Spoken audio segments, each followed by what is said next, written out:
মুসা নবী একদিন তুর পাহাড়ে আল্লাহর সাথে কথা বলার জন্য যাবে। তুর পাহাড়ে মুসা নবী জালালি মেজাজের নবী ছিলেন বাবা, জালালি মেজাজের নবী ছিলেন, কালিমুল্লাহ ছিলেন বাবা। উনি তুর পাহাড়ে আল্লাহর সাথে কথা বলতেন, কথা বলার প্রেম ছিল, কথা বলার ভালোবাসার কথা বলতেন, কথার প্রেম ছিল। রাস্তা দিয়ে যাইতেছেন, তুর পাহাড়ে কত বলবেন, একজন ধনী লোকের সাথে সাক্ষাৎ হলো। ধনী কয়, মুসা কই যাও রে, কোথায় যাইতেছো রে? মুসা নবী কয়, তুর পাহাড়ে আল্লাহর সাথে কথা বলতে যাইব। কয়, মুসা রে, আমি এত ধনী, আমার ধন হিসাব রাখতে পারি না, আল্লাহরে জিগাইবানি কি করলে ধন কমবে? আল্লাহ বলেন না, আমি এত ধনী, আমার ধন কেমনে কমবে? আল্লাহর জিজ্ঞেস। মুসা নবী বলেন, ঠিক আছে, আল্লাহকে জিজ্ঞাসা করবো। আরো সামনে গেলেন, দেখেন একজন মহিলা, দেখে কয়, মুসা রে, মুসা কই যাও? আল্লাহর সাথে কথা বলবো। কয়, মুসা রে, আল্লাহরে জিগাইবানি, আমি গরিব মানুষ, আমার অভাব যায় না, ভালো একটা ঘর বানাইতে পারে না, নিজে ভালো কিছু খেতে পারে না, সন্তানদেরকে ভালো জামা দিতে পারি না। ওরে মুসা রে, আল্লাহরে জিগাইবানি কি করলে আমার উন্নতি হবে, অভাব যাবে? মুসা বলেন, ঠিক আছে, আল্লাহকে জিজ্ঞাসা করব। আর সামনে গেলেন, দেখেন বাবা, 3 রাস্তার মোড়ে একটা লোক বসে আছে, যার 2 হাত নাই, 2 পা নাই। সে ডেকে বলে, মুসা কই যাও? মুসা নবী বলেন, তুর পাহাড়ে আল্লাহর সাথে কথা বলতে যাব। তখন ওই লোক ডেকে বলে, মুসা রে, ওরে মুসা আছে দেখো রে, আমার 2 হাত নাই, 2 পা নাই, যেখানে আমি ঘুমাই সেখানে খাই, ওইখানে পায়খানা করি, ওইখানে আমি প্রস্রাব করি রে। কেউ খাওয়াইলে খাই, নতুবা উপবাস থাকি, এখানে বৃষ্টি ভিজি, সেখানে রোদ্রে শুকাই। মুসা রে, আরে মুসা, দুনিয়ার কোনো কাজে আমি লাগি নাই, দুনিয়ার কোনো কাজে আমি লাগি নাই বাবা। কত মানুষ হাত নাই, কত মানুষ পা নাই, জমিনে অভাব নাই। ওই লোকটা বলতেছে, হাত নাই পা রেখে বলে, মুসা রে, আল্লাহরে জিগাইবানি, দুনিয়ার কোনো কাজে আমি লাগি নাই, আল্লাহরে জিগাইবানি কোন কারণে আল্লাহ আমারে বানাইছে। আর যদি বলি, মুসা নবী তুর পাহাড়ে কথা বললেন, আলোচনা করলেন। আল্লাহ বলেন, মুসা, তোমাকে 3টা লোক প্রশ্ন করেছিল, উত্তরগুলো তুমি জেনে নাও। যেই লোক বলেছিল ধনী, তার ধন শেষ হইতেছে না রে মুসা, তারা দিয়ে বলে দিও সে যেন দান করা, যাকাত দেওয়া যেন বন্ধ করে দেয়, যাকাত দেওয়া যেন বন্ধ করে দেয়, দান করা যেন বন্ধ করে দেয়। আমি আল্লাহ অটোমেটিক তার ধন কমায় দেব।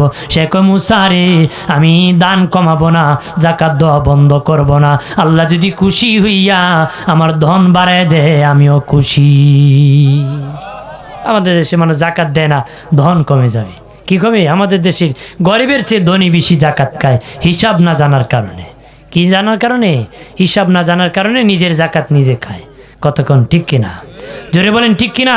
যার পর জাকাত ফরজ হয় তার এই পরিমাণ মাল আলাদা হয়ে জাকাত বলে গণ্য হয়ে যায়, কিন্তু এই টাকাটা যখন সে জাকাত দেয় না, সেটা সে জাকাতের টাকা খায়।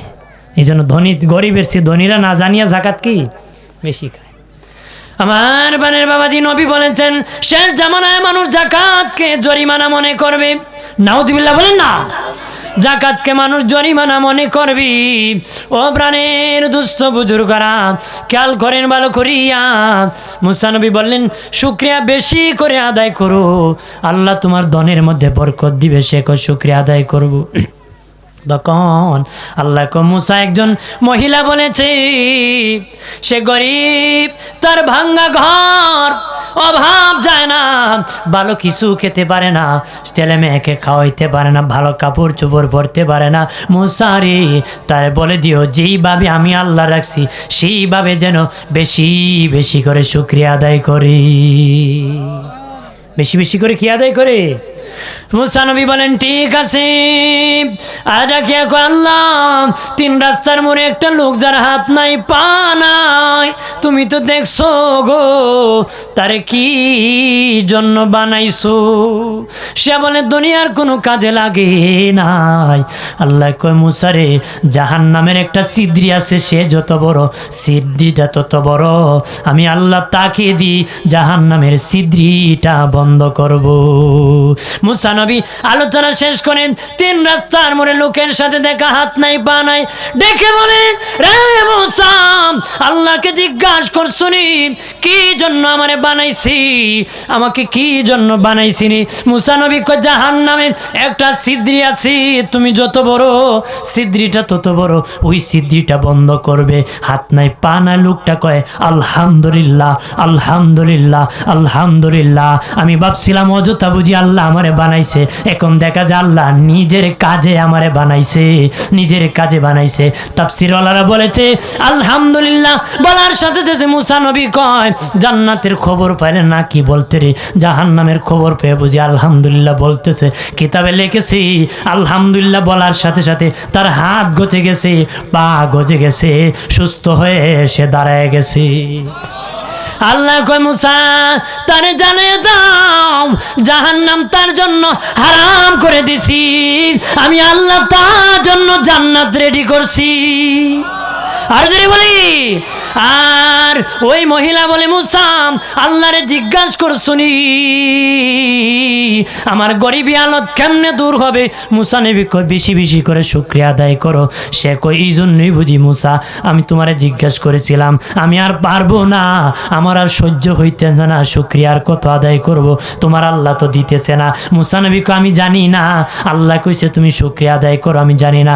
গজব আসবে, মুসা নবী দৌড় দিয়েছে, এমনি একটা হালকা বাতাস আসিয়া মুসা নবী ওই গরিব মহিলার বাঙ্গা ঘরটা বাতাস উড়াই নিছে। ডাক দেয়া কয় মুসা দাঁড়াও। মুসা নবী কয় তুমি নাফরমান, আল্লাহ শুকরিয়া আদায় করো নাই, এই জন্য যা ছিল তাও আমার আল্লাহ তোমার নিয়ে গেছে। তাহলে শুকর আদায় করতে হবে, শুকরিয়া ছাড়া চলা যাবে। এই ঘটনার থেকে শিক্ষা নিতে হবে, যে যেই হালে আছি সেই হালে মালিকের শুকর আদায় করতে হবে। কতক্ষণ ঠিক কিনা? পেট ভরে যখন খাবো বেশি বেশি করে শুকরিয়া আদায় করব। ঘরে যখন অভাব আসবে সবুর করব, ধৈর্য ধারণ করব। এটি উম্মতের কাজ, উম্মতে মুহাম্মদীর জন্য রয়েছে জান্নাত, রয়েছে কি জান্নাত। এখন কৃতজ্ঞতা নাই, খায়ও কয় খাইছে না, পায়ও কয় পাইছে না। কথা কয় না, জোরে বলেন ঠিক কিনা? অকৃতজ্ঞ হবেন না, তাহলে যা ছিল তাও সব নিয়ে যাবে, যা ছিল তা কি চলে যাবে। কৃতজ্ঞতা হতে হবে, শুকরিয়া আদায় করতে হবে।